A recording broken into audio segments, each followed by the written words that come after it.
The Rickenbacker fifth knob was originally put there as a way to balance the levels of the two pickups. So the neck pickup, generally on older Rickenbackers, had a lot more output than the bridge pickup, so that meant if you were on the neck pickup and you switched to the bridge pickup, there would be a noticeable volume drop. And the way that they remedied this was to put this variable resistor there, the fifth knob, as a way to cut down the volume on the neck pickup before it even got to the neck pickup's volume knob. If you've ever been in the down position where you only have the bridge pickup selected, you might wonder why fiddling with the fifth knob doesn't actually do anything, and looking at the pathways will explain why. So the bridge pickup sends a signal to the switch sends it to the volume knob, and then the volume knob sends that out to your amp. It's not connected to the fifth knob at all.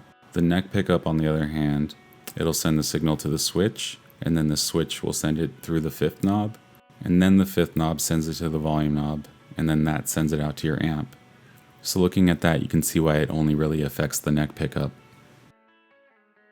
So it's essentially a pre-volume knob. The difference though is when you turn up this knob, as in you turn it clockwise, it operates backwards compared to what a normal volume knob would do. When you turn this up, what you're actually turning up is the amount of resistance on the variable resistor, and thereby letting less of the signal get through. So that's going to decrease your volume. So if you think of it as a pre-volume knob that operates backwards, then you're going to have a better time trying to understand how to dial it in.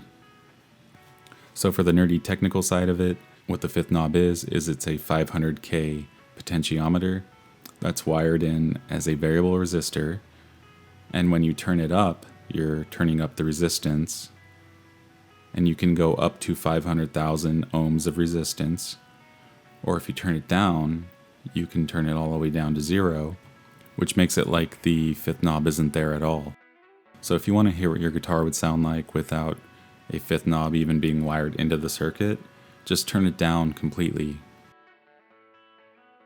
So here's an example of the volume jump between the bridge pickup and the neck pickup on a Rickenbacker 330.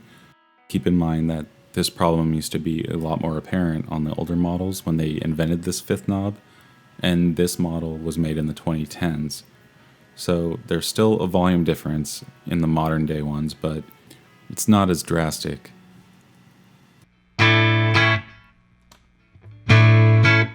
Now on the neck pickup, here's 100% volume with the fifth knob turned all the way down, meaning it's 0 ohms of resistance, like it's not even there.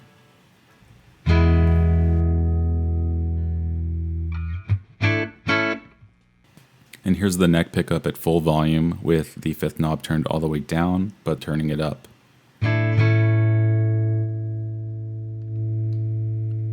So if you're the type that likes to keep your volume knobs turned up to 100%, and you don't want to have to worry about one pickup being louder than the other, then this is where the fifth knob comes in handy, because you can basically set the max volume for your neck pickup, and that way when you turn your neck pickup's volume knob up to 100%, you're not making it too loud compared to the bridge pickup.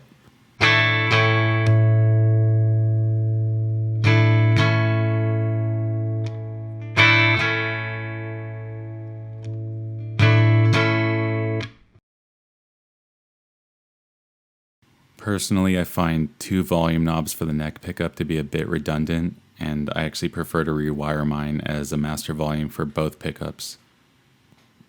If you're curious about how to rewire yours as a master volume, then maybe let me know, and I'll consider making a video explaining that, I think, maybe, possibly. So you can see the volume difference.